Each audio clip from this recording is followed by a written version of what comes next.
Hey everybody, welcome back to the channel, FACCI'S Cinema. What's going on, everybody? Thank you for stopping in. If you are new, please make sure to click that subscribe button. It would mean the world to me. Didn't reach my goal of 5,000 subscribers by January, and that's okay. But that is my goal that I'm striving for. So hopefully, anyhow, share this video, like, subscribe, do whatever you got to do. Trying to get to 5,000 subscribers. All support is greatly appreciated. And any other way, you can check out links below to my Patreon page or my YouTube membership. Lots of great perks. I haven't really been pushing it that hard. It is what it is. If you want to join, you fine. If you don't, that's cool too. Just an added thing. You get a couple different cool perks, like coming on an episode of Watch Until You Drop with myself and the Brett Man from Good Real Hunting. Lamontra's been on it before. He freaking had a blast. He loved every minute of it. We loved having him. It was amazing. The support from you guys has been fantastic. I hope all of you guys had a great New Year's Eve, Christmas time, and I hope you guys had a good New Year's Day. But I wanted to continue something that I let off a while ago.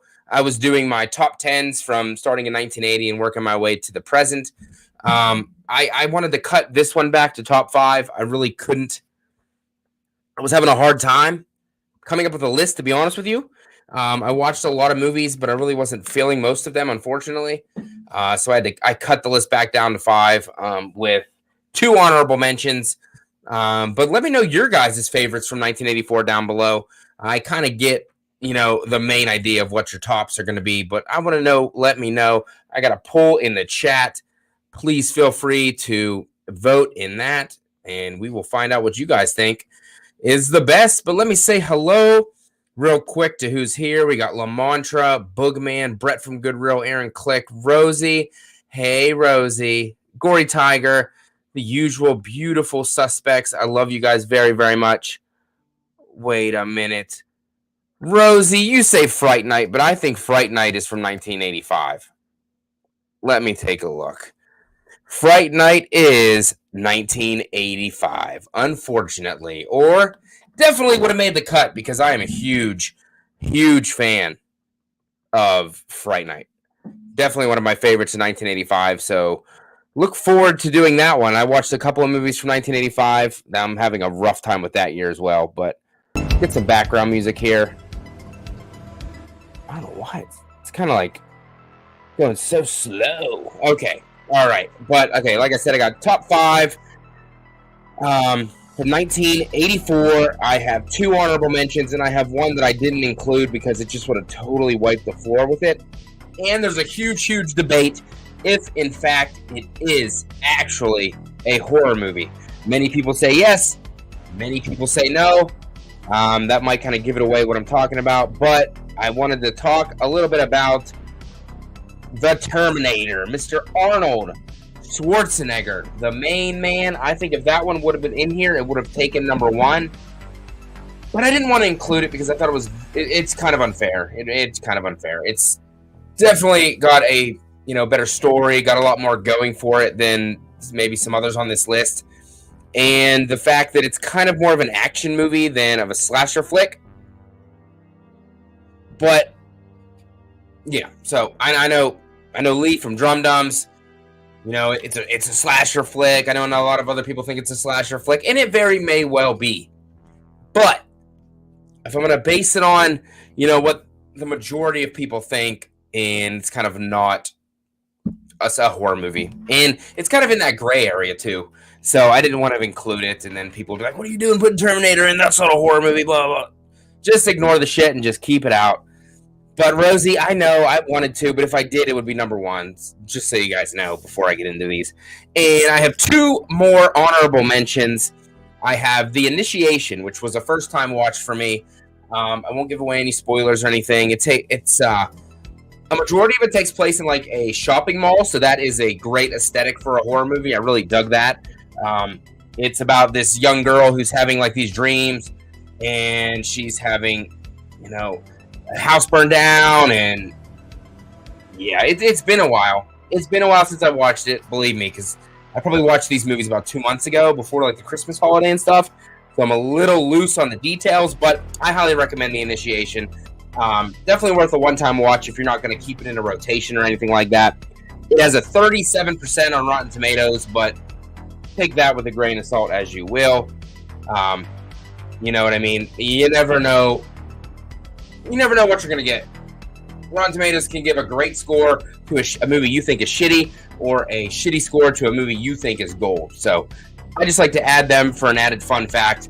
But it did have a 37% on Rotten Tomatoes. Go check it out. And another honorable mention, this one is more of a fan favorite than a favorite of mine. Just coming out of the Christmas holiday, I'm talking about Gremlins. It has an 86% on Rotten Tomatoes. Unfortunately, myself, I'm not the biggest fan. Not the biggest fan of Gremlins. I know people love Gremlins. I just don't like it that much. I don't know what it is. I don't know if I watched it too late in life. Yes, I think Gizmo is adorable, and I love him so very much. The story's kind of a little goofy on the details about the Mogwai. You can't feed it after midnight, but when is after midnight? Because anything after midnight is after midnight. You know what I mean? Like, what is the details? Like, you gotta wait for breakfast time, midnight snack, like 1, 2 in the morning is not good. It's kind of hard. Don't get them wet. So, like, how much wet are we talking here? Like a little perspiration. There's a lot of details, a little fuzzy there. They're not quite clear.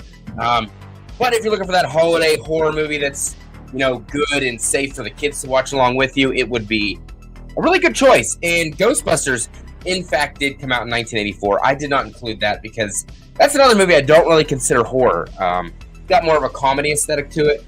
There's a little bit of horror elements in it, but I don't include that one, unfortunately, at all. And Brett says he is going to go get a baseball bat so he can break my legs, but that's perfectly fine. He doesn't know where I live. And by the way, if you guys have noticed that I have not been on Facebook, it is because my Facebook got deactivated. Yes, it got deactivated. They didn't like what I was posting, I guess, even though it wasn't anything bad. So I created a new one. If you want to search for me, it is... I'll drop it down here in the chat because it's not my name. I mean, it is my name, but not really. There you go. If you're looking for me on Facebook, it will be under Matteo Facci. Look for that, and you will find me. I have added a bunch of guys that I could find right now. I'm just trying to rebuild the page. Unfortunately, shit happens, I guess. It's the first time I've ever had a problem with Facebook, and they banned me for a couple days, and then all of a sudden they cut me and kicked me out. So I had to make a new one, unfortunately. But if that's why you haven't seen me on there, that is why. Nothing is wrong. I am perfectly okay. It is what it is. Started a new one. Let's keep this rolling. Let's get into the top 5 from 1984. And coming in at 5th place. I did not think I was going to like this one. It was a first-time watch. It is The Hills Have Eyes 2. The sequel to Wes Craven's original, The Hills Have Eyes, which I personally didn't like that much. I really, really enjoyed the second one a hell of a lot more. It definitely dove into more of the slasher territory. There was a lot more kills. If you haven't seen it, highly recommend it. It was really fun. Like I said, a lot of people don't like it. I thought it was great. I had a really, really good time. It only has... Wow, okay. If I'm not mistaken, this movie on Rotten Tomatoes has a 0%. Okay? A 0% on Rotten Tomatoes. And a 19% from the fans. But I highly recommend checking it out at least once for yourself. Just check it out for yourself. Let your own judgment, help you in deciding. And let me know if this mic is bad or good, if you can hear me good or whatnot. But yeah, definitely go check it out. It takes place in the same place, up in the hills, the desert. We got the same, most of the returning people from the first one are in this one. What the hell's his name? Michael Berryman's in this one. He has a bigger role. I never could take him seriously because he's just so damn funny. You might also notice a guy that's in this movie is also in Friday the 13th Part 7. What, I can't think of his name. The Hunk. The Hunk dude. What the hell's his name? Like I said, it's been so long. I don't honestly remember. Kevin Spiritus, I guess is his name. He was in Friday the 13th. He was Nick in The New Blood. So you would definitely remember his face once you see him. Because when I started this bad boy, I knew nothing about it. I watched it, and then I saw him. And I was like, wait a minute, that's a... Oh, Nick, what are you doing, man? You're going to obviously survive these people because you're going to make it, into Friday the 13th Part 7, which I'm not a huge fan of, but that's okay. But yeah, definitely check it out. I highly recommend it. It was fun, had more of those slasher elements that I was looking for, more of that 80s tone compared to the first one, because the first one was made in the 70s, I believe, so definitely a different direction than the first one. So I highly recommend going to check it out. And Brett says, F Facebook, they banned me for 3 days for referencing Scary Movie 3 by saying bitch ho, shaking my fucking head. Oh man, that's crazy, bro. Facebook is a picky thing. And thank you, Austin. Appreciate you dropping by. Thanks for letting me know my mic sounds good. Yeah, I know. That's the thing, Aaron. I just bought this mic not too long ago. It didn't even last me that long. I should probably try to return it. But let me know. I'm gonna try to do something and let me know if that helps. Okay, let me know if that helps. Let me know if that sounds better. But that was my number 5, The Hills Have Eyes, Part 2. Now, let's jump in to my number 4, which is another Christmas classic that I just rewatched, Silent Night, Deadly Night. You know, that one where the moms wanted to ban it from theaters because it was showing Santa doing bad things. Do you remember? Oh my God. My mom was there. She said, don't let my Maddie see that movie. No way. I'm kidding. I wasn't even born yet, but maybe if I was, maybe she would have been saying that. Who knows? Who knows? But yes, Brett, I did. I'm not a fan of Friday the 13th Part 7. I'm sorry. But yes, Silent Night, Deadly Night, we all know it. We all know what it is. Jamie Hart, welcome. It is the killer Santa, doing lots of bad and naughty things that Santa shouldn't be doing. I mean, Santa, not the Billy Santa, but the other Santa's like trying to rape that girl. And, it's really putting some bad images of Santa in your brain. And then he like shoots a guy, slits a girl's throat. And then when Billy turns into Santa, you got that cool arrow death in the toy store. There's a kid right behind this. Oh my gosh, I can see a kid.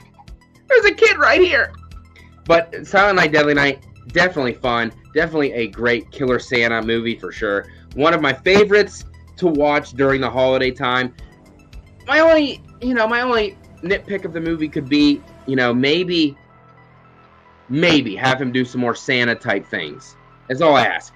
Just a little bit more of some Santa-esque things. Kind of like what they did in Christmas Evil. He was pretending to be Santa. He was making a list. He was going through everything that Santa does, trying to go through the chimney, delivering toys, finding who's naughty and nice. Maybe, just maybe, add a little bit of that. And I think it would have upped it a little bit for me. And, okay, Aaron, thank you. I appreciate it. I don't know what's going on with the mic. I have no idea. I really didn't feel like investing in a new one, but I think I might have to. But yeah, Silent Night, Deadly Night for sure, even though I am a bigger fan of Part 2, as weird as that sounds. I really, really love Part 2. I love Ricky for some reason. Garbage Day! But we're not talking about that one. We're talking about this one. This one has a 44% on Rotten Tomatoes, and also has Linnea Quigley in this movie, ladies and gentlemen. The horror icon that is Linnea Quigley. She gets the iconic death in this movie of getting a rack through her rack and hung for display. Beautiful. Beautiful. 100%. Goodreal says, yeah, mics are the way to go if you want a great mic. What I and Sean Chandler use. Wow, Sean Chandler. Name dropping. Yeah, it definitely has some good cinematography as well. 100%. I like it. I like it a lot. But Silent Night, Deadly Night would be my number 4. Continuing on with number 3, I have probably one of the most creepy movies I've ever seen. I don't really know if it has a great following or people really care about it, but Children of the Corn. Got the beautiful steelbook of that bad boy. It was always one of my favorites. Something about killer kids just creeps me the hell out. And the cinematography in that movie is fantastic. The cornfields, all the agricultural shots. You know, you really, really know and think you're in Nebraska. It really works very well. I love it. We got Peter Horton in here. Linda Hamilton from the previously mentioned The Terminator.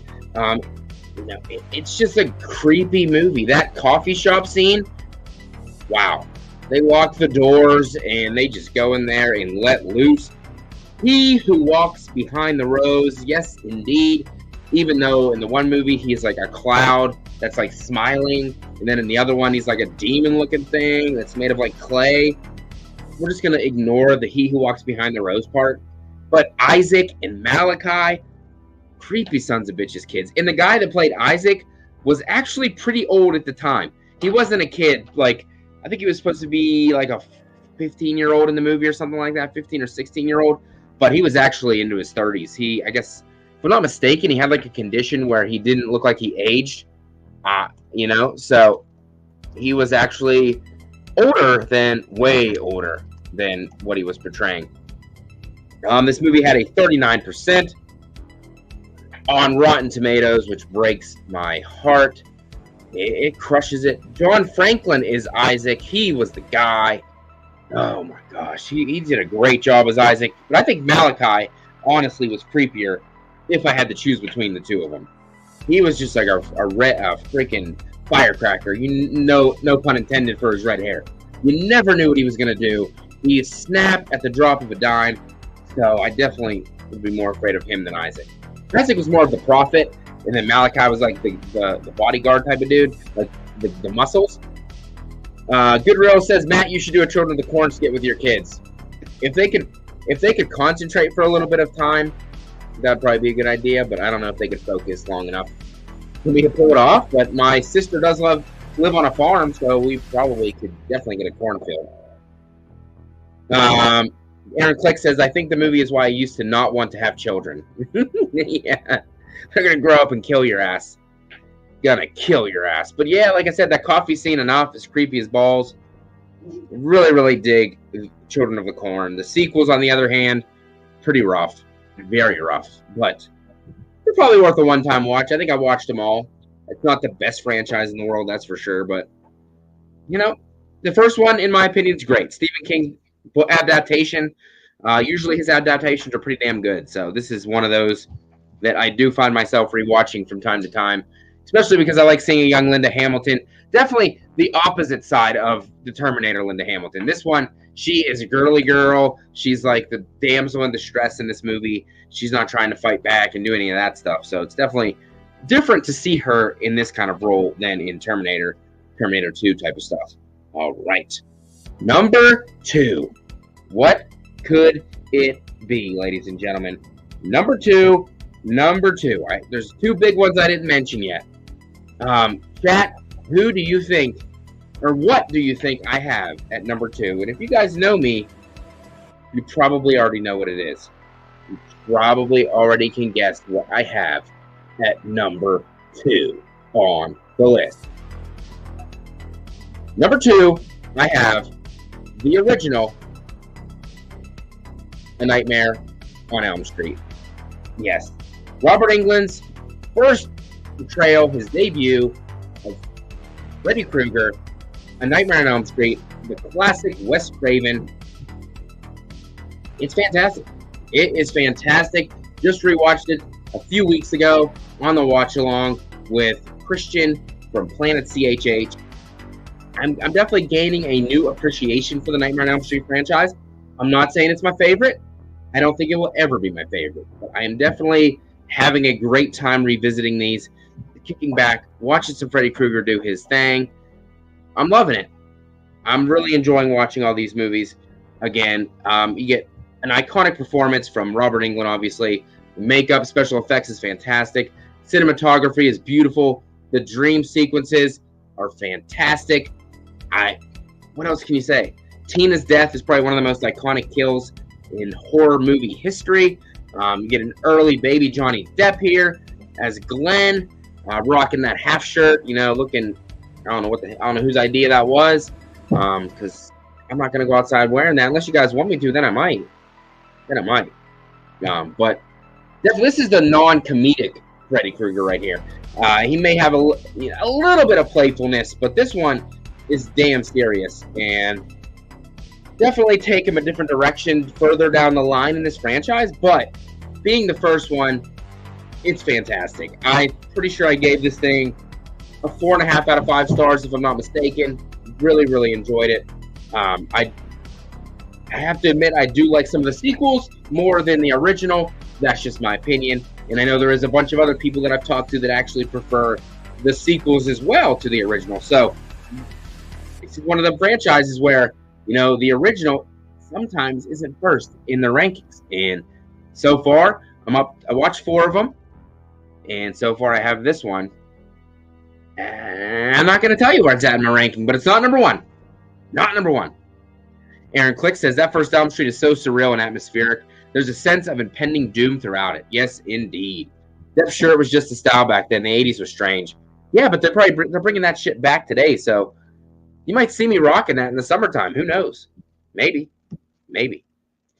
But that leaves me with number 1 for 1984. It's pretty obvious what it's going to be. Pretty damn obvious, and it belongs to the man, Jason Voorhees, played by R.I.P. Ted White, one of the best to ever do it, in Friday the 13th, Part 4, ladies and gentlemen, the final chapter. This right here is almost a perfect slasher movie. Oh my gosh! Jason, knock it off! But yes, Friday the 13th, Part 4, the final chapter. It is definitely where, it's up there in my rankings, that's for sure. It's not number 1. It used to be. But upon rewatch of all of the franchise, it shifts back and forth. But it's almost a perfect slasher. You got great kills. You got a brutal Jason. You got the Great Lake there. You got the rain. You got a thunderstorm. You got beautiful girls. You got some twins in this movie. You got a family who you can root for in the Jarvis clan. There's not really too much to hate on this movie for. There really isn't. You got great characters. Ted and oh my gosh. Why am I having a brain fart right now? Why? Teddy and Jimbo. God. Terrible. And you get Axel, the piece of shit at the beginning. He has the back-to-back great kills. Oh, man. The kills in this movie are fantastic. You got the freaking corkscrew kill. You got the harpoon to the wiener penis area. You got the raft kill. There's a lot of good ones in this movie. You got Rick. He's killing me. He's killing me. You got the great Rick kill in the basement where Trish is just doing nothing. And you got the iconic finale, finally killing off Jason before we get Zombie Jason with Tommy Jarvis, played by my man, Corey Feldman. Fantastic. One of the best kills of a villain in horror history, really. And, special effects by Tom Savini, who came back to kill the baby he created in the first one. Fantastic. It's top of the line when it comes to slasher flicks of the 80s. And it's pretty much top of the line when it comes to Friday the 13th films. I've honestly yet to find a person that does not like the movie. It may not be ranked first in the rankings, but it's definitely always held in great regard in the franchise. So that, ladies and gentlemen, was my top 5 horror movies from 1984. Let me go over them again real quick. I had number 5, The Hills Have Eyes Part 2. Number 4, Silent Night, Deadly Night. Number 3, Children of the Corn. Number... I did not print out a Nightmare on Elm Street one to put on here. Number 2, Nightmare on Elm Street, and number 1, Friday the 13th, part 4, the final chapter. But I'm going to be honest with you guys. I might have messed up my list here. Let me check real quick. I might have done this whole list and messed it up and broke my heart in the process. Let me check. I did, ladies and gentlemen. I did. I'm going to go ahead and put in here in between Children of the Corn and Nightmare on Elm Street, I'm going to add another beautiful movie, a trauma film, The Toxic Avenger, coming in at 2.5. 2.5. Had to put it in there. Can't believe I forgot it. It was on my letterbox, but I didn't write it down on my sheet.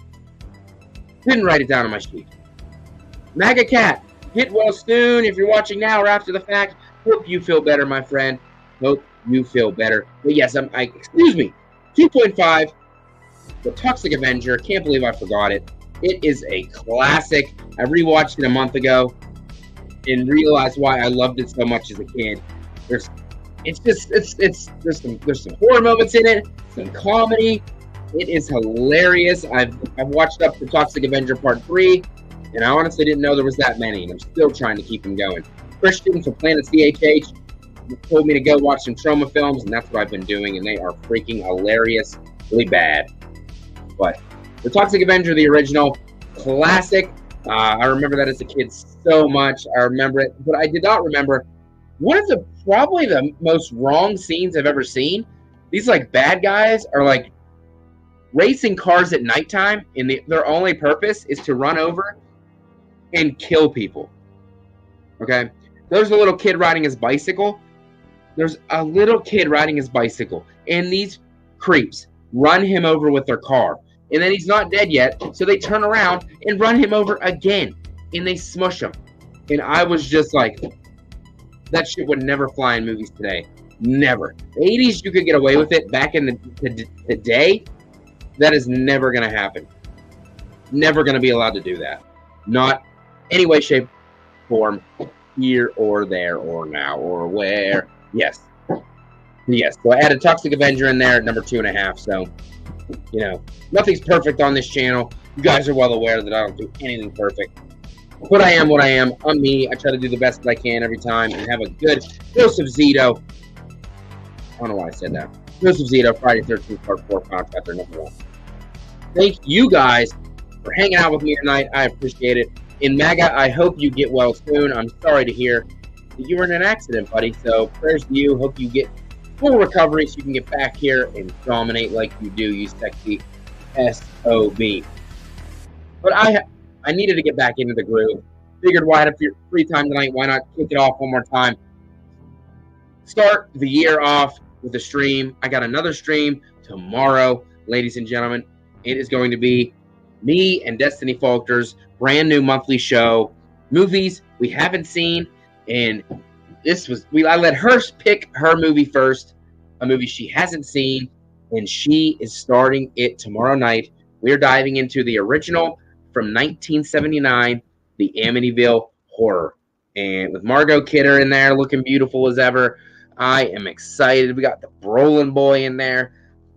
It is one of my favorite haunted house movies. I'm not a huge haunted house guy, but being that Ronald DeFeo, it's a true story, it really happened, that really interests me. And the fact that that house is still there, unfortunately they changed the windows so people wouldn't recognize the house, even though it has the same damn address, but they got rid of those iconic windows. Kind of ruins it for me, because that was like that drew you in, you know what I mean? That was the eyes that Devil House's soul, and they got rid of it. So yeah, so definitely come hang out tomorrow night. Me and Destiny are going to kick back and watch the original Amityville Horror, and I'm excited to see what she thinks about it. I think she's going to be a movie she's going to dig. I already really enjoy it, which is surprising because it is a slow burn. Not a lot of action in it, but I dig it a hell of a lot. So please stop by tomorrow night and hang out with us if you can. And yeah, so those are my top 5 from 1984. Please let me know down below in the comments what is your favorite movie from 1984? We greatly appreciate it. Comment goes just as far as a like. Please click the like on the video. And like I said before, subscribe to the channel if you are new. And Aaron, I hope you feel better as well. I've never had COVID-19 yet, but if I did, I never got tested, so I didn't know. But I hope you are doing well, and I hope you have a full recovery. And I want to thank everybody for stopping in tonight. But let me close the poll out before I leave tonight and see what you guys thought. Your guys' favorite movie from 1984, 75% of the votes goes to A Nightmare on Elm Street. I kind of thought that was the way it was going to go. I really did, and that's awesome. And by the way, guys, go over to Good Real Hunting. They are doing a horror award show. They need your help and support. Please fill out their ballot and then get it submitted so we can have the best award show ever. I'm glad to be a part of it. Thank you for asking me. But I love all you guys very, very much, and I will see your beautiful faces tomorrow night. I hope. And until then, keep grinding, slashing, keep fucking bashing. Have a good night, everybody.